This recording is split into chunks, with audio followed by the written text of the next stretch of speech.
Hello guys, welcome back to my channel. तो फिर से आ गई हूँ मैं अपनी टूटी फूटी हिंदी को लेके। तो इस एपिसोड की स्टार्ट में हम लोग ऑफिस का सीन देखते हैं जहाँ एक बैड न्यूज़ था। वो लोग जो प्रोजेक्ट बनाया था उसका कुछ काफ़ी रिवील हो चुका है, जो सारे एम्प्लॉय के लिए एक बैड न्यूज़ था। इसके बाद सोया जब वॉशरूम में था वो कुछ कोलिग्स को उसके ही बारे में गॉसिप करते हुए सुनता है, जो कह रहा था ये काम जरूर उसी एम्प्लॉय का है जो अभी कॉन्ट्रैक्ट में है, नहीं तो सारे एम्प्लॉय इतने दिनों से इस कंपनी में काम कर रहा है, वो कंपनी के साथ गद्दारी क्यों करेगा। जो सुन के जोया को बहुत बुरा लगता है। बाहर आके कहता है आप लोगों के पास क्या प्रमाण है। वो लोग कहते हैं प्रमाण नहीं है, लेकिन ये भी तो तुम्हारे पास प्रूफ नहीं है कि इसके पीछे तुम्हारा हाथ नहीं है। जोया को बुरा लगता है और वो एक जगह पे आके रो रहा था। तभी वहाँ पार्क्योन आता है और उसे कंसोल करता है। मुझे पता है तुम अपने काम की जगह पे कितना लॉयल हो, इसलिए लोगों की बातों को दिल पे मत लगाया करो। जो सुन के जोया को थोड़ा अच्छा लगता है, ये जान के कि पार्क्योन उसके ऊपर विश्वास करता है। इसके बाद मीटिंग पे यहाँ कुछ फोटो के बारे में बात किया जा रहा था जहाँ जिन भी था। मीटिंग खत्म होने के बाद जिन कुछ एम्प्लॉय को जोया के बारे में गॉसिप करते हुए सुनती है। जो लोग जोया के बारे में अच्छा नहीं कह रहा था, तभी वो देखती है जोया इधर ही आ रहा है, इसलिए वो सामने आ जाता है ताकि जोया उन एम्प्लॉय लोग की बात ना सुने और उसे कल रात के लिए सॉरी कहता है कि मैं कुछ ज़्यादा इमोशनल हो गई थी। जोया कहती है इट्स ओके, मैं समझ सकती हूँ। तभी वहाँ पार्क्योन आ जाता है और जोया को और एक मीटिंग के लिए बुला के ले जाता है, इसलिए उसे जाना पड़ता है। यहाँ मीटिंग पे पार्क्योन कहता है न्यू प्रोजेक्ट की जिम्मेदारी मैं जोया को दिया है। जो सुन के डायरेक्टर को इतना ठीक नहीं लगा और कहती है ऑफिस में इतने सारे एम्प्लॉय हैं, उन लोगों को छोड़ के ये जिम्मेदारी इसको क्यों देना चाहते हो तुम, जबकि ये तो इस कंपनी की परमानेंट एम्प्लॉय भी नहीं है। ये सुन के पार्क्योन जोया के बारे में कुछ अच्छा बातें बताती है कि क्यों वो इतना कैपेबल है इस काम के लिए। जो सुन के डायरेक्टर कहती है ठीक है तो चलो देखा जाए वो इस काम के लिए कितना कैपेबल है। इसके बाद हम लोगों को जिनकी डैड को दिखाया जाता है जो प्रतिवेशियों के साथ बैठा था और वो लोग उसे अप्रिशिएट कर रहा था कैसे उस चोर को पकड़ा दिया। डैड कहता है अरे मैंने तो कुछ नहीं किया, बस उसकी हुलिया बताया पुलिस को। तभी सामने से एक इंसान कुछ सामान लेके जा रहा था, उसका सामान गिर जाता है और यहाँ डैड जाके उस इंसान की हेल्प करता है। तभी यहाँ जिन आ जाती है, वो देखती है अपने डैड को किसी और को हेल्प करते हुए, लेकिन फिर भी उसे इग्नोर करके चला जाता है। ये देख के मिस्टर वे कहता है इस लड़के में तो मैनर्स नाम की कोई चीज ही नहीं है। और दूसरी तरफ जोया जो काम करते करते बहुत रात हो गया था, वो जब घर जाने के लिए ऑफिस से निकलते बाहर पार्क्योन पहले से ही खड़ा हुआ था, जैसे कि वो उसी का ही आने की वेट कर रहा हो। वेल उसे देख के पूछती है क्या मैं तुम्हें ड्रॉप कर दूं। जोया भी उसकी कार में बैठ जाता है। दूसरी तरफ घर पे जिन जो जोया को कॉल किया जा रहा था, लेकिन उसकी फोन ऑफ कह रहा था, उसे थोड़ा चिंता होने लगा। इधर पार्क्योन जोया को कह रहा था जब भी तुम्हें मेरी जरूरत पड़ेगी तुम बिना हिचकिचाए मुझे कह सकती हो। जोया कहती है क्या तुम मुझे एक फेवर करोगे। पार्क्योन पूछती है क्या। वो कहती है मैं चाहती हूँ इस प्रोजेक्ट में तुम मेरी कुछ हेल्प ना कर, क्योंकि मैं अपनी काबिलियत सबको दिखाना चाहती हूँ। पार्क्योन कहता है ओके, मुझे तुम्हारे ऊपर पूरा विश्वास है। तभी कार की विंडो में जिन नॉक करता है और कहता है मैडम जी अब घर चलोगी भी या नहीं। यह जिन पार्क्योन को कहता है जोया को घर पे ड्रॉप करने के लिए थैंक्स। पार्क्योन कहता है तुम क्यों थैंक्स कह रहे हो, तुम और जोया दोनों बिल्कुल अलग पर्सन है।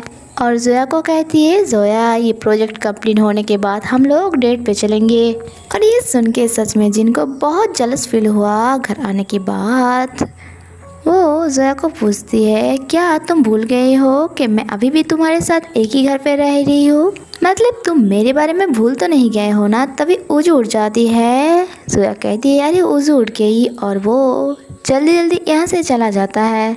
इसके बाद जोया जिन और पार्क्योन के बारे में ही सोच रहा था कि उसे किसको हाँ कहना चाहिए। वो कंफ्यूज तो बहुत था, लेकिन फिर भी ये सब बातों को साइड पे रख के वो अपना काम पे फोकस करता है। इसके बाद दिन बीतता गया और वो अपने काम पे फुल फोकस करता रहा। एक दिन रात को जब काम करते करते बहुत ज़्यादा थक गया था और बैठे बैठे ही अपनी डेस्क पे सो जाता है। तभी पार्क्योन आके उसके ऊपर अपना जैकेट उड़ाती है और कैंडी भी रख देता है। तभी उसकी आँख खोलती है। पार्क्योन को देख के कहता तुम अभी भी घर नहीं गए? वो कहता है नहीं, एक्चुअली मुझे कुछ काम था। शायद जोया को भी समझ आ गया है वो यहाँ क्यों रुक रहा है। सामने रखे हुए कैंडी को देख के उसे अच्छा लगता है, क्योंकि इतना तो आइडिया लगा ही सकता है कि ये कैंडी यहाँ कौन रखा है। नेक्स्ट डे मॉर्निंग जब जिन उसके लिए बहुत सारा खाना बनाया था, जो देख के जोया पूछती है क्या बात है इतने सारे खाना? वो कहती है मैं नोटिस कर रही थी कि कुछ दिनों से तुम अच्छे से खा नहीं रहे हो, इसलिए।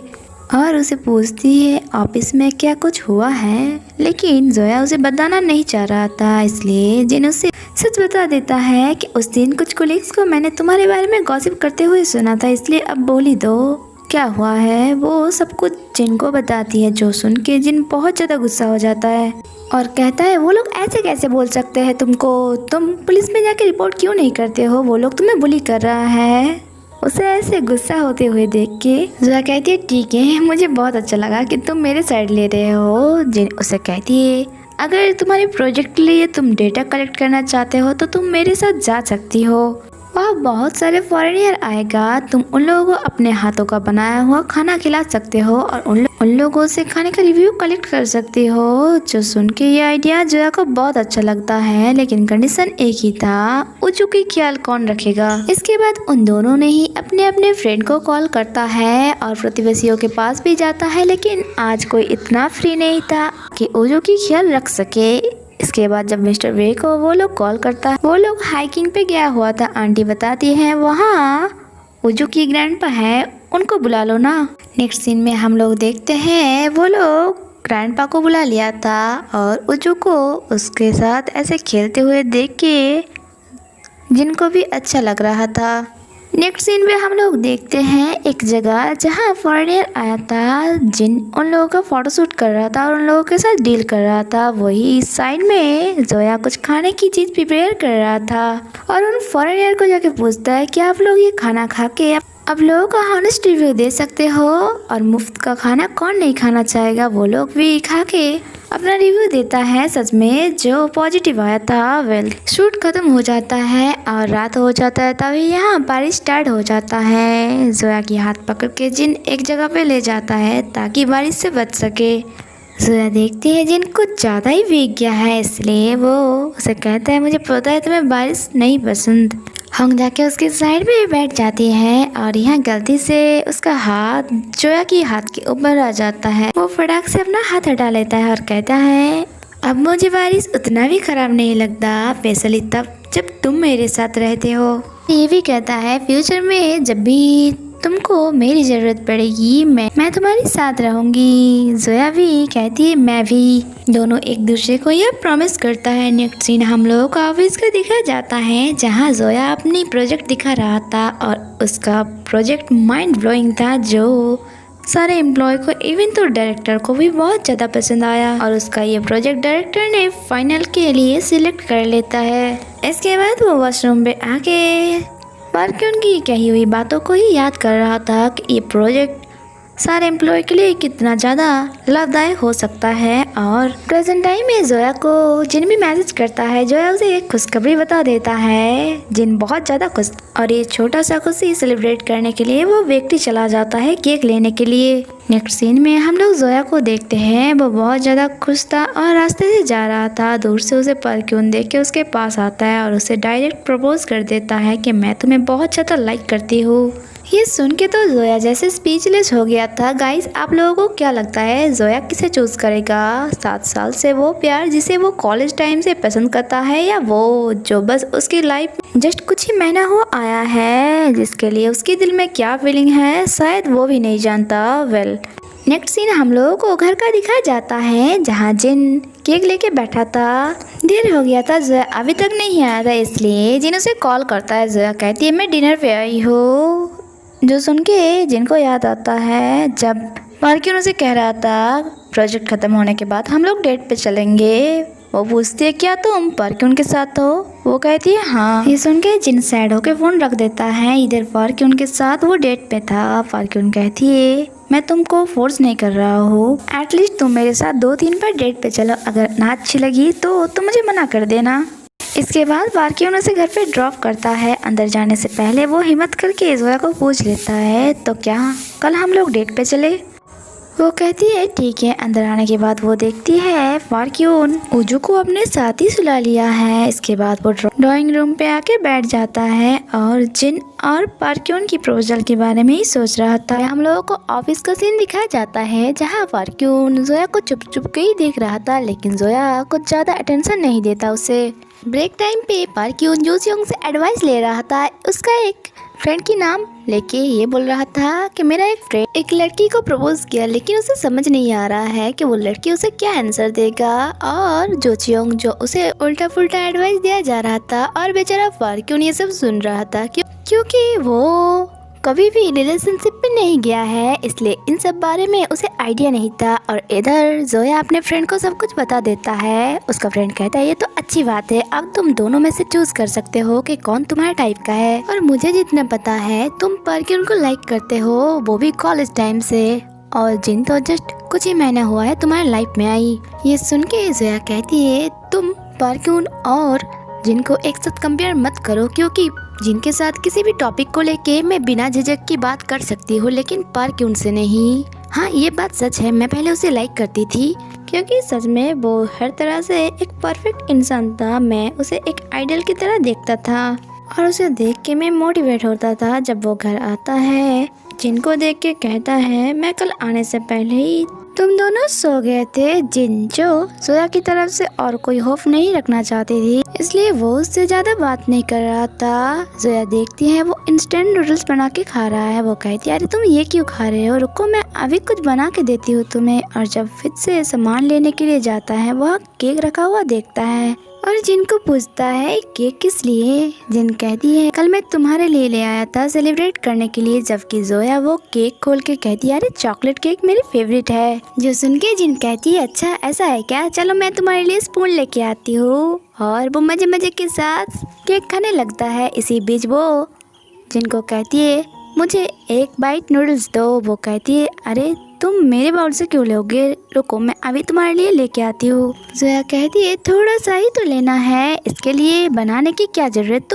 तुम्हारे बाउल से ही दे दो। इसलिए जिन भी उसे दे देता है। वो मजे मजे के साथ खाता है और इसके बाद हेयर बांधने लग जाता है। जो देख के जिन कहती तुम अपना बाल क्यों बांध रहे हो, तुमने तो कहा था जस्ट थोड़ा सा लेना है, तुम्हें ही देखो ये इलीगल है। और दोनों के बीच क्यूट सा बहस स्टार्ट हो जाता है। नेक्स्ट सीन में हम लोग जिनको ऑफिस में देखते हैं, तभी उसके लैपटॉप पे 5 बजे की अलार्म बजती है। उसे याद आती है कि उसे उजू को भी लेने के लिए जाना है। और जब वो मिस्टर वे के घर में आता है उजू को लेने के लिए, वो देखती है वहाँ उसकी डैड भी था जो अपने पोते के साथ खेल रहा था। उसे देख के आंटी कहता है खाना खा के जाना, जबकि वो तो अपने डैड को ही देखे जा रहा था कि कैसे उजू के साथ उसकी डैड खेल रहा है। और डैड के पास जाके कहती है उजू को लेके जाना है मुझे। और यहाँ डैड अपने पोते को कुछ गिफ्ट देता है जिसपे जूस और केचप कुछ ऐसा था। घर जाने के बाद भी जिनको अपने डैड के बारे में ही याद आ रहा था कि कैसे वो अपने पोते के साथ खेल रहा था। तभी डोरबेल बजता है। जिन चला जाता है देखने के लिए। इसके बाद वो जोया को कॉल करके कहती है तुम कहाँ हो, जल्द से जल्द घर पे आओ। जब जोया घर आता है वहाँ एक लेडी को देखते हैं। एक्चुअली ये लेडी एक इंश्योरेंस कंपनी से आया था, जो एक्चुअली उसका सिस्टर और ब्रदर इन लॉ ने एक इंश्योरेंस करा के रखा था, उसी का पैसा और उसी के लिए बात करने के लिए ये लेडी आया था। और वो लेडी जाने के बाद जोया कहती है मुझे कुछ खरीदना है, अभी मैं वो लेके आती हूँ। जब जिन देखती है वो तो अपना पास सही पे भूल गया है, मतलब वो झूठ कह रहा था। और इधर जोया वो एक जगह पे बैठ के रो रहा था अपनी सिस्टर को याद करके। तभी उसके पास जिन आती है और उसे टिश्यू देता है। जोया सैड होकर कहती है मुझे लग रहा था कि मैं बहुत स्ट्रांग हूँ और अकेली सब कुछ हैंडल कर सकती हूँ, लेकिन ऐसा बिल्कुल नहीं है। जिन भी इमोशनल हो गया था और उसे कह रहा था अगर तुम्हें रोना आ रहा है तो मन खोल के रो लो, इससे तुम्हारा दिल का बोझ हल्का होगा। जो सुन के तो जोया और जोर जोर से रोने लग जाता है। जिन उसे संभालता है। नेक्स्ट डे हम लोगों को ऑफिस का सीन दिखाया जाता है जहाँ डायरेक्टर पार्क्यून को कह रहा था तुमने बिल्कुल सही इंसान को चुना इस प्रोजेक्ट के लिए, लगता है अब उसे परमानेंट कर देना चाहिए। इसके बाद जब पार्क्यून एलिवेटर में आता है वहाँ जोया भी था। एलिवेटर में कुछ ज़्यादा ही भीड़ हो गया था और एक पर्सन का बैग जोया को लगने ही वाला था, तभी वो पार्क्यून रोक लेता है, जो देख के जोया को अच्छा लगता है। इसके बाद पार्क्यून उसे मैसेज करता है कि डेट पे चले। इसके बाद पार्क्यून उसे एक लॉन्ग ड्राइव देता है और टेम्पल ले जाता है। वो लोग साइकिलिंग करता है, इवन तो कुछ अच्छा फोटो भी शूट करता है। इसके बाद जोया जब लंच करने बैठी वहाँ सारे के सारे उसकी फेवरेट डिश रखा था। उन दोनों की डेट बहुत अच्छा गया। इसके बाद जब ऑफिस लौट आती है और वहाँ अपने फ्रेंड से मिलती है, उसकी फ्रेंड बताती है तुमको परमानेंट एम्प्लॉय कर दिया गया, जो सुन के जोया भी बहुत खुश था और उसे ऐसे खुश होते हुए देख के पार्क्यून को भी अच्छा लग रहा था। इसके बाद एक मीटिंग पे जहाँ जिन भी था, मीटिंग खत्म होने के बाद उसके फ्रेंड उससे कह रहा था चलो तुम्हारी परमानेंट होने की खुशी में एक पार्टी किया जाए, लेकिन वो कहती है नहीं, मुझे घर जाके उजू का भी ख्याल रखना है। और वहीं पे खड़ा था जिन, जो ये बात सुन लेता है और वो कहती है तुम जाओ, मैं घर जाके उजू की ख्याल रख लूंगी। यून सुन कहती है अरे तुम इसकी रिलेटिव हो ना, तुम्हें पता है वो आज से इस ऑफिस का परमानेंट एम्प्लॉय हो गया है। जो सुन के जिन कहती है अरे ये तो खुशी की बात है, हम लोगों को पार्टी करना चाहिए, और उसे चिल्ला के कांग्रेचुलेसन कहती है और ये भी कहता है तुम्हें पार्टी तो देना ही पड़ेगा। जिनकी फ्रेंड कहती है तो मैं भी चलूंगी तुम लोगों के साथ। इसके बाद हम लोगों को रेस्टोरेंट का सीन दिखाया जाता है जहाँ वो लोग एंजॉय कर रहा था और अल्कोहल भी ऑर्डर किया था। इधर घर पे उजू जो अपने ग्रैंडपा के साथ था और मिस्टर वे की घर पे डिनर कर रहा था। यूनसून जिनकी फ्रेंड को देख के कहती है वो तुम्हारा कौन लगता है। उसकी फ्रेंड कहता है हम दोनों बचपन के फ्रेंड हैं। यूनसून कहता है मैं और जोया भी, और यहाँ वो दोनों हाई फाई करता है। ऐसा लग रहा था आगे जाके इन दोनों के बीच भी कुछ रिश्ता स्टार्ट होने वाला है। इसके बाद सब ड्रिंक कर रहा था। जोया को जिन कह रहा था कम पीना नहीं तो तुम्हें चढ़ जाएगा।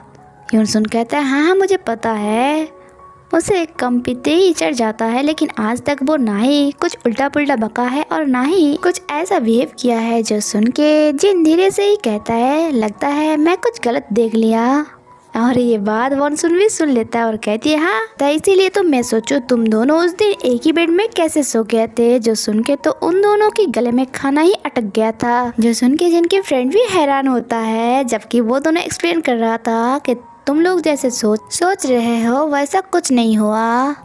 इसके बाद जब वो दोनों घर आ रहा था जोया को वॉमिटिंग फील हो रहा था, जैसे कि उसके गले में कुछ अटका हुआ है। जिन्हें उसकी हाथ लेके मसाज करने लग जाता है। जोया कहती है क्या कर रहे हो। जिन कहती है रुको, इससे तुम्हें बेटर फील होगा। जबकि जोया उसे ही देखे जा रहा था और सोच रही थी आज तक मेरे सिस्टर के अलावा ऐसे मेरी केयर कोई नहीं किया। तभी जिनके पास किसी का कॉल आता है और वो हड़बड़ी में जोया की हाथ पकड़ के दौड़ने लग जाता है, ये बोल के हम लोगों को जल्द से जल्द घर पहुंचना है। और इधर घर में ओजो की पूरी बॉडी में कुछ रेड ड्रेसेस की तरह हो गया था। और यहाँ उसकी ग्रैंडपा पूछता है वो कुछ देर पहले क्या खाया है। हानजिन कहता है स्ट्रॉबेरी। डैड कहती है समझ गया, एक्चुअली इसका डैड का भी स्ट्रॉबेरी में एलर्जी था। इसके बाद सारे के सारे हड़बड़ी में मेडिसिन ढूंढने लग जाता है। और जब जिन और जोया घर पे आता है वो लोग कहती है घबराने की कोई बात नहीं, क्योंकि इसकी ग्रैंडपा ने टाइम रहते उसे मेडिसिन दे दिया है। एक्चुअली इसे स्ट्रॉबेरी में एलर्जी है, ये बात किसी को नहीं पता था, बट इसकी ग्रैंडपा ने बताया। और ये सुन के जिनका दिल डैड के लिए पिघलने लग गया था। इसके बाद ओजू को वो लोग घर ले आया था और जोया यहाँ डैड को थैंक्स कह रहा था। डैड कहता है कोई बात नहीं, अगर कभी भी मेरी जरूरत पड़ी तो तुम मुझे कॉल कर सकती हो। जिन भी अपने डैड को थैंक्स कहना चाह रही थी, लेकिन वो नहीं कहता। डैड की जाने के बाद वो देखती है डैड तो अपना वॉलेट यहीं पे भूल के चला गया। और जब वो उठा के देखती है अंदर उसकी भाई और उसका और अपना डैड के साथ एक फोटो था। वो थोड़ा इमोशनल हो जाता है और बाहर जाके डैड को वॉलेट दे के कहता है आप अभी भी ये फोटो अपने वॉलेट पे क्यों रखे हो।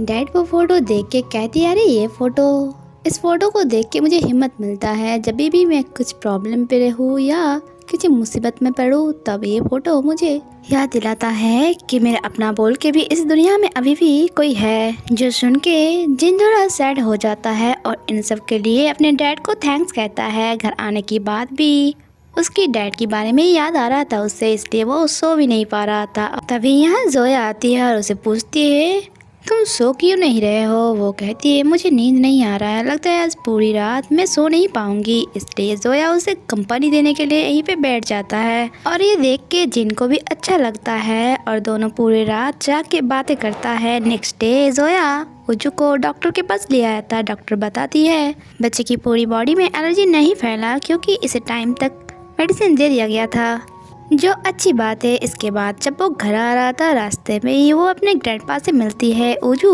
अपनी ग्रैंडपा को देख के बहुत खुश था। ग्रैंडपा पूछती है डॉक्टर क्या कहा।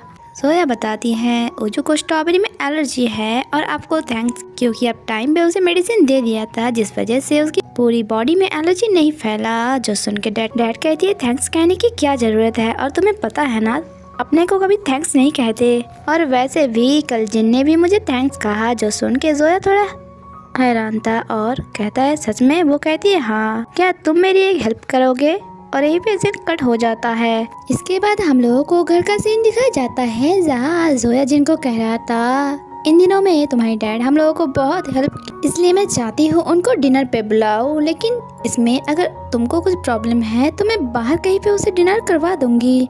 जो सुन के जिन कहती है कोई बात नहीं, मुझे कोई प्रॉब्लम नहीं है, तुम उनको घर पे बुला सकती हो। इसके बाद हम लोग डैड को जोया की घर के बाहर देखते हैं जहाँ वो खड़े खड़े कुछ सोच रहा था। तभी मिस्टर वे पूछते आप यहाँ पे क्या कर रहे हो। डैड कहती है आज उन लोगों ने मुझे घर पे डिनर के लिए बुलाया है, इसलिए मैं सोच रही हूँ अंदर कैसे जाऊँ। तभी जोया डोर खुलती है और डैड अंदर चला जाता है। इसके बाद हम लोगों को डिनर का सीन दिखाया जाता है जहाँ जिन अपने डैड से बात करने में थोड़ा हिचकिचा रहा था। तभी जोया कहती है मुझे उजू की डायपर चेंज करना है, ये बोल के अंदर चला जाता है। एक्चुअली उस दिन डैड ने इसी हेल्प के बारे में कहा था जोया को क्योंकि उन्होंने जिनके साथ कुछ टाइम के लिए अकेला बात करना चाहता है। वेल यहाँ पे दोनों एक दूसरे से बात करता है। जिन अपने डैड से पूछता है मैं जानना चाहती हूँ आप हम लोगों को छोड़ के क्यों चले गए थे और इतने दिनों बाद हम लोगों के लाइफ में फिर से वापस क्यों आए। डैड बताती है जेल से बाहर आने के बाद मैं वहाँ पे गया था जहाँ तुम लोग रहते थे, लेकिन वहाँ पे तुम लोग नहीं थे, और जब चीनू से मैं मिला वो कहा कि मेरे जैसे डैड उसे नहीं चाहिए और ना ही तुम्हारे जैसे भाई। जो सुन के जिनको थोड़ा हैरानी होता है और पूछता है सच में क्या भैया ने ऐसा कहा था। वो कहती है हाँ डैड अपनी बातों से जिनके मन में अपने लिए जगह बना लिया था, और इन दोनों की ये सब बातें जोया भी सुन रहा था।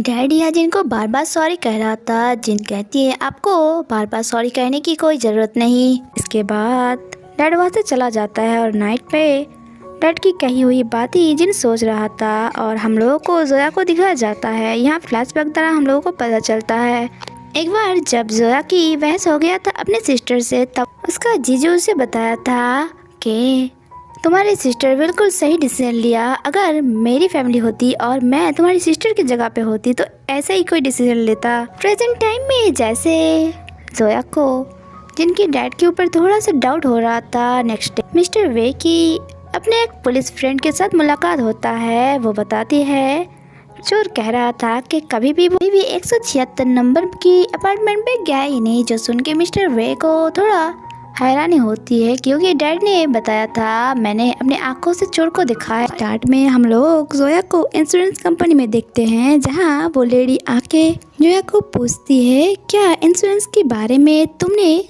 तुम्हारे घर की और एक गार्डियन को बता दिया। जो सुन के जोया थोड़ा हैरान होती है। बाहर आने के बाद भी जोया इसी बारे में सोच रहा था जब वो लेडी कह रहा था इंश्योरेंस के बारे में पूछने वाला एक मिडिल एज की पर्सन था। जोया सोचती है मिडिल एज की पर्सन तो जिनकी डैड के अलावा और कोई नहीं है हमारे घर पे।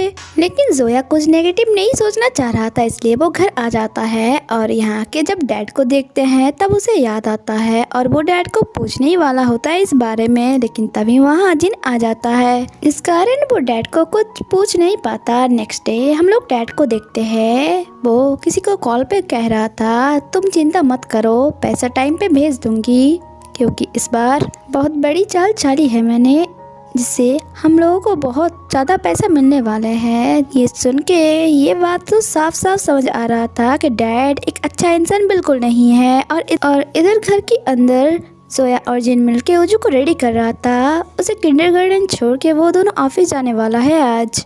उन लोगों के जाने के बाद डैड उन लोगों के घर पे आता है। आप लोगों को तो पता ही है, जिन अपने डैड को घर की पासवर्ड बता दिया था तो वो इजीली घर के अंदर एंटर हो जाता है। और डैड जो सच में बहुत ज़्यादा कमीना निकला, वो उसकी सिस्टर के रूम पे आ जाता है जहाँ कुछ उसे सामान मिलता है और कुछ ज्वेलरी भी। और इधर बस स्टैंड में जोया जिनको कह रहा था मुझे ठीक से याद नहीं आ रहा है मैं गैस बंद करके आया हूँ या नहीं, तुम रुको मैं अभी देख के आती हूँ, ये बोल के वो घर के लिए दौड़ता है। और जब वहाँ जाके देखता है वो देखती है ठीक है सब कुछ सही है और वहाँ से जाने ही वाला था तभी उसकी सिस्टर के रूम से कुछ आवाज़ सुनती है। वो डरते डरते उसकी सिस्टर की रूम की जब दरवाज़ा खोला, सामने डैड खड़ा था एक ग्लास हाथ में लेके। घर के ऐसे हालात देख के जोया को समझ आ जाता है कि डैड कितने हरामी है और उसे कहती है आप इसलिए हम लोगों की ज़िंदगी में आए हो ना पैसे के लिए, मुझे अर्जेंट ज़रूरत था पैसों की। जोया कहती है आप ऐसे कैसे कर सकते हो, हम लोग फैमिली हैं। डैड कहती है एग्जैक्टली मैं भी तो यही कहना चाह रही हूँ, हम लोग फैमिली है, अगर फैमिली का कोई मुसीबत में है तो तुम लोगों को उसकी हेल्प करना चाहिए ना। जोया कहती है अच्छा मतलब आप ही ने पैसों के लिए इंश्योरेंस कंपनी में कॉल किया था। डैड कहती है हाँ मैंने किया था, क्या मैंने कोई क्राइम किया, इस पैसों के ऊपर मेरे भी अधिकार है क्योंकि मैंने उसको बचपन से पाला है। जोया कहती है अच्छा तो ओजू का क्या, वो कहती है ठीक है चलो इस पैसे को 4 हिस्से में भाग करते हैं। जोया गुस्सा होकर कहती है गेट लॉस्ट, निकल जाओ मेरे घर से। और डैड के हाथ से वो सील छुड़ाना चाह रही थी लेकिन डैड उसे छोड़ता ही नहीं, इसलिए जोया उसके हाथ में बाइट कर देता है और वो सील लेके दौड़ने लग जाता है। डैड वो कांच की ग्लास उसके ऊपर फेंक देता है जिस कारण वो नीचे गिर जाता है और उसके हाथ में बड़ा वाला एक कट लग जाता है। इसके बाद डैड उसके ऊपर एक बांस फेंकने ही वाला था तभी बीच में जिन आ जाता है और वो बांस उसकी बॉडी में लग जाता है। वो कहती है क्या आप पागल हो गए हो। नेक्स्ट सीन में हम लोग जिन को पुलिस स्टेशन में देखते हैं। पुलिस उसे बताती है तुम्हारी डैड के ऊपर सरकार से बहुत सारा फाइन लगा है और जिसका पैसा देने के लिए तुम्हारे डैड को मंथली पुलिस स्टेशन आना पड़ता है। इंस्पेक्टर डैड से पूछती है आप अपने बेटे से कांटेक्ट किया इसलिए ना ताकि इंश्योरेंस मनी आपको मिल सके। डैड कहता है हाँ बिल्कुल, मैंने बचपन से उन लोगों को पाला है जिस कारण मेरी भी तो पैसा खर्च हुआ है, इसलिए इस पैसे के ऊपर मेरे भी अधिकार है। और वहीं पे बैठा हुआ जिन जिसका गुस्से में दिमाग फटे जा रहा था वो चिल्ला के कहता है स्टॉप और वहाँ से उठ के जाने लग जाता है। तभी पुलिस चीफ उसे रोकती है और कहती है मैं तुम्हारे भाई के साथ ही काम करता था, मुझे तुमको कुछ कहना है। दूसरी तरफ जोया हॉस्पिटल में था, डॉक्टर बता रही थी ये जगह अच्छे से क्लीन रखना ताकि इन्फेक्शन ना हो। यहाँ ऑफिस में जिनकी फ्रेंड आके बताती है जिन आज ऑफिस नहीं आएगा और वो लोग देखती है जोया भी आज ऑफिस नहीं आया था। नेक्स्ट सीन में हम लोग पुलिस चीफ को देखते हैं जो जिनको बता रहा था कि मैं तुम्हारे भाई के साथ ही काम करता था। पहले मुझे समझ नहीं आ रहा था कि मैं इन बातों को तुमको कैसे कहूँ, लेकिन उस दिन मैंने तुम्हें फ्यूनरल में देखा। तुम्हें पता है तुम्हारे डैड फ्रॉड करने के लिए जेल पे था और इन सब के बारे में रिपोर्ट कौन किया, तुम्हारे भाई ने। इसके बाद हम लोगों को फ्लैशबैक का दिखाया जाता है जहाँ जीनू बैठ के उन सब फाइल को चेक कर रहा था जहाँ उसके डैड फ्रॉड किया है। तभी ये चीफ इंस्पेक्टर आके उसे पूछती है क्या देख रहे हो विक्टिम को। जीनू कहती है नहीं, जो फ्रॉड किया है उसको, क्योंकि वो मेरा डैड है। प्रेजेंट टाइम में चीफ उसे कह रहा था। जब मैंने पूछा कि वो ऐसा क्यों कर रहा है, वो मुझे बताती है कि मैं मेरे डैड को मेरे भाई से दूर रखना चाहती हूँ। सीन फिर से पास्ट में शिफ्ट होता है जहाँ जीनू कह रहा था एक्चुअली मेरा फादर बहुत ज़्यादा बुरा है, वैसे तो वो लोगों के साथ फ्रॉड करता है, लोगों की पैसे खाता है, लेकिन जब वो ड्रिंक कर लेता है वो अपने आप पे नहीं रहता, वो मुझे मारता है और मैं नहीं चाहती कि वो मेरे भाई को भी मारे। लेकिन एक दिन ऐसा ही हुआ जिसका डर था मुझे, वो मेरे भाई को भी मारने लगा। मुझे बहुत बुरा लगा उस दिन से मैं तय कर लिया था जिनको एक अच्छा ज़िंदगी दूंगी, इसलिए मैंने उसे ऑर्फनेज में छोड़ दिया था ताकि डैड से वो दूर रहे। और मैं ये भी सोचा था जब मैं अच्छे से स्टेबल हो जाऊंगी तब जिनको अपने पास ले आऊंगी। लेकिन मेरी ये कोशिश बिल्कुल बेकार में गया, क्योंकि जब मैं मेरी डैड के बारे में रिपोर्ट किया था तब कोरिया की लॉ बिल्कुल अलग था और मेरी डैड हर बार छूट जाता था ये बोल के कि वो मुझे इस तरह मार के डिसिप्लिन में रखना चाहते हैं। और जब भी मैं रिपोर्ट करता था डैड मुझे ढूंढ के बहुत मारता था। देखते देखते ऐसे साल निकलता गया, लेकिन मैं मेरे डैड के हाथों से मुक्त नहीं हो सका। लेकिन मुझे समझ आ गया था कि इन सब से मेरे छोटा भाई जिन मुक्त हो सकता है मेरे डैड से दूर रह के, इसलिए मैं उसे खुद से दूर कर दिया था।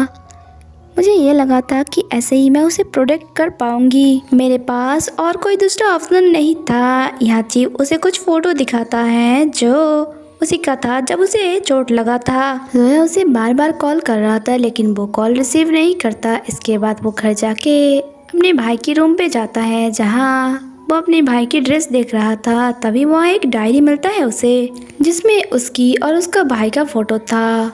और ये देख के वो बहुत ज़्यादा हैरान होता है। उस डायरी में उस टाइम का फोटो था जब वो ऑर्फनेज में था, इवन तो उस टाइम का भी जब वो ग्रेजुएशन कंप्लीट किया था। मतलब हर टाइम हर वक्त जीनू उसके ऊपर दूर से ही नज़र रखता था। प्रेजेंट टाइम पे जिन ये सब देख के फुट फुट के रोने लग जाता है और कह रहा था तुमने ऐसा क्यों किया, तुम्हें क्या लगा था ये सब जानने के बाद मैं ग्रेटफुल होगी।